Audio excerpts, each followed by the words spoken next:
रुकिए, जरा ठहरिए, क्योंकि यह शोर मचाने का नहीं, ध्यान से सुनने का मामला है। राष्ट्रीय सुरक्षा सलाहकार अजीत डोभाल ने प्रतिशोध शब्द का इस्तेमाल किया। एक शब्द, लेकिन लोकतंत्र में शब्द कभी अकेले नहीं होते, वे अपने साथ इरादे, संकेत और परिणाम भी लाते हैं। और इसी एक शब्द ने देश की राजनीति में बहस खड़ी कर दी। अब पहले यह समझते हैं कि हुआ क्या है, बिना उत्तेजना के, बिना नारों के। मैं सुधांशु झा। अजीत डोभाल कोई टीवी डिबेट के पैनलिस्ट नहीं हैं, वे कोई चुनावी मंच पर खड़े नेता भी नहीं हैं।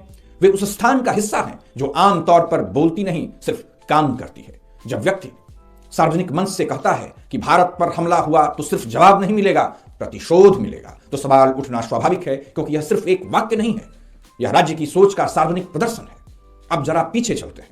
भारत की सुरक्षा हमेशा से संयम की भाषा बोलती रही है।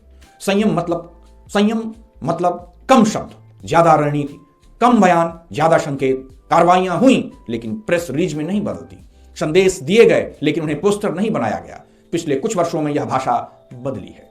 अब सुरक्षा सिर्फ नीति नहीं, एक नैरेटिव बनती जा रही है। सर्जिकल स्ट्राइक के बाद चुनावी भाषण, एयर स्ट्राइक के बाद पोस्टर, और अब प्रतिशोध का सार्वजनिक ऐलान। यहीं से बहस शुरू होती है। समर्थक कहते हैं, इसमें आखिर गलत क्या है? देश मजबूत दिखना चाहिए। यह सवाल जायज है, लेकिन इसके साथ एक और सवाल भी उतना ही जरूरी है। क्या मजबूती दिखाने के लिए हर बार शब्दों को हथियार बनाना जरूरी है? अब इसे शिक्षक की तरह आइए समझते हैं, लेकिन आवाज थोड़ी नीचे करके। जब राष्ट्रीय सुरक्षा सलाहकार कुछ कहता है तो सिर्फ दुश्मन को नहीं सुनाया जा रहा होता, वह अपने देश की जनता को भी सुनाया जा रहा होता है, और अंतर्राष्ट्रीय मंच को भी। हर शब्द का अनुवाद होता है, राजनीति में, कूटनीति में और भविष्य में। इसलिए आलोचक कहते हैं, सुरक्षा नीति को राजनीतिक संवाद में बदलना खतरनाक हो सकता है, क्योंकि अगर कल कोई घटना होती है तो जनता सिर्फ कार्रवाई नहीं, प्रतिशोध की अपेक्षा करेगी। और अपेक्षाएं जब राज्य पर बोझ बन जाती हैं तो फैसले रणनीति से नहीं, भावना से होने लगते हैं। यहीं पर सवाल किसी व्यक्ति का नहीं रह जाता, यहीं सवाल सिस्टम का हो जाता है। मैं यह नहीं कह रहा कि देश को जवाब नहीं देना चाहिए, मैं यह भी नहीं कह रहा कि चुप रहना भी समाधान है।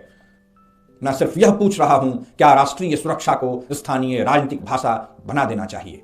यह गुस्से का नहीं, संयम का सवाल है, क्योंकि जब राज्य प्रतिशोध बोलता है तो समाज भी वही भाषा सीखता है, और जब समाज वही भाषा बोलने लगता है तो असहमति के लिए जगह धीरे धीरे कम होने लगती है। आखिर में सवाल यह नहीं है कि बयान सही है या गलत, असल सवाल यह है क्या हम एक ऐसे देश की तरफ बढ़ रहे हैं जहां हर बड़ी नीति तालियों के शोर में समझाई जाएगी, या फिर हम अब भी यह मानते हैं कि कुछ फैसले खामोशी में ज्यादा सुरक्षित रहते हैं। सोचिए, क्योंकि यह सवाल सिर्फ आज का नहीं, यह आने वाले कल की भाषा तय करेगा। बहुत बहुत धन्यवाद।